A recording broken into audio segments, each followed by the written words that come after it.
तो वहीं कोरोना संकट के बीच देखिए देश के लिए एक अच्छी खबर भी आई है। अर्थव्यवस्था जो गाड़ी कोरोना की वजह से पटरी से उतर गई थी वो एक बार फिर पटरी पर लौटती हुई नजर आ रही है। क्या है पूरी खबर, अर्थव्यवस्था को कैसे इस बड़े बदलाव के साथ देखा जा रहा है, इस रिपोर्ट पे आपको दिखाते हैं।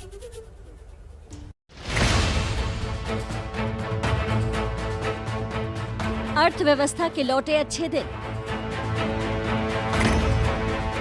रिकॉर्ड वैक्सीनेशन से कारोबार ने पकड़ी रफ्तार। जी हां, राष्ट्रीय सांख्यिकी कार्यालय यानी एनएसओ ने जुलाई सितंबर तिमाही के लिए जीडीपी के जो आंकड़े जारी किए हैं वो यही संकेत दे रहे हैं।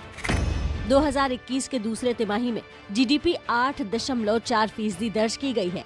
ये खबर इसलिए बड़ी है क्योंकि 2020 के दूसरे तिमाही में जीडीपी -7.4% दर्ज हुई थी। आंकड़ों के मुताबिक 2021 के दूसरे तिमाही की कुल जीडीपी 35.73 लाख करोड़ है, जबकि इसी पीरियड में पिछले साल 32.97 लाख करोड़ थी। अब हम आपको इन आंकड़ों का मतलब भी समझा देते हैं।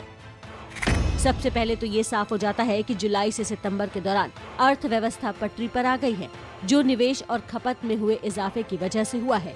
इसके अलावा अर्थव्यवस्था के अच्छे दिन की बड़ी वजह टीकाकरण की रफ्तार को माना जा रहा है।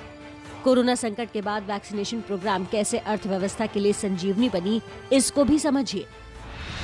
जनवरी से मार्च 2021 में जीडीपी में 1.64% का इजाफा दर्ज हुआ और इस दौरान वैक्सीन की 8.68 लाख डोज प्रतिदिन दी जा रही थी। फिर अप्रैल से जून के पीरियड में ग्रोथ रेट 20.13% दर्ज हुई और टीकाकरण की औसत रफ्तार 28.14 लाख प्रतिदिन थी। जुलाई अगस्त 2021 में विकास दर 8.4% पाई गई और टीकाकरण की रफ्तार 56.92 लाख प्रतिदिन है। कोरोना प्रतिबंधों के साथ जो है देश में वैक्सीनेशन की भी दर काफी बढ़ी है और जैसे जैसे वैक्सीनेशन की दर बढ़ी है, पब्लिक ट्रांसपोर्ट खुला है, लोग बाहर जाना चालू किए हैं, खरीदारी चालू किए हैं, लोग ट्रैवल करना चालू किए हैं, तो वैक्सीनेशन दर के हिसाब से जीडीपी में भी ग्रोथ देखने को मिला है। और एक तरह से वैक्सीनेशन होने का मतलब कि इकोनॉमिक एक्टिविटीज में भी खुलापन आया है। लोग जो है अब पहले से ज़्यादा वो जो भय था पिछले साल में, वो भय अब जो है बाजारों में देखने को नहीं मिल रहा है। इसके कारण से इकोनॉमिक सेल, इकोनॉमिक परचेज, ये सारी चीजें मिलकर बढ़ के भारत के जीडीपी को Q2 में बढ़ाएंगी। साफ है कि टीकाकरण से विकास का पहिया फिर से पटरी पर लौट रहा है। ये पहिया किस सेक्टर में कितना पटरी पर आया, अब इस पर एक नजर।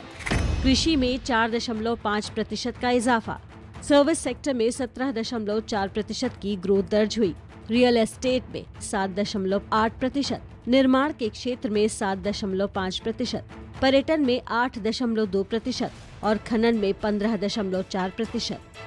अर्थव्यवस्था के लिए अच्छी बात यह है कि डिमांड और सप्लाई का जो चक्र कोरोना की वजह से ठप पड़ गया था वो भी दोबारा शुरू हो गया है। इस तिमाही में कोयला उत्पादन में 15.7% का इजाफा हुआ। इसी तरह सीमेंट उत्पादन में 22.3% की बढ़ोतरी हुई।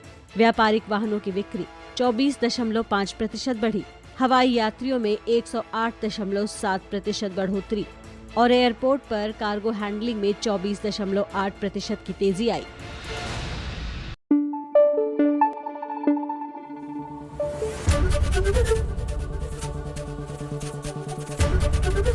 एबीपी न्यूज आपको रखे आगे।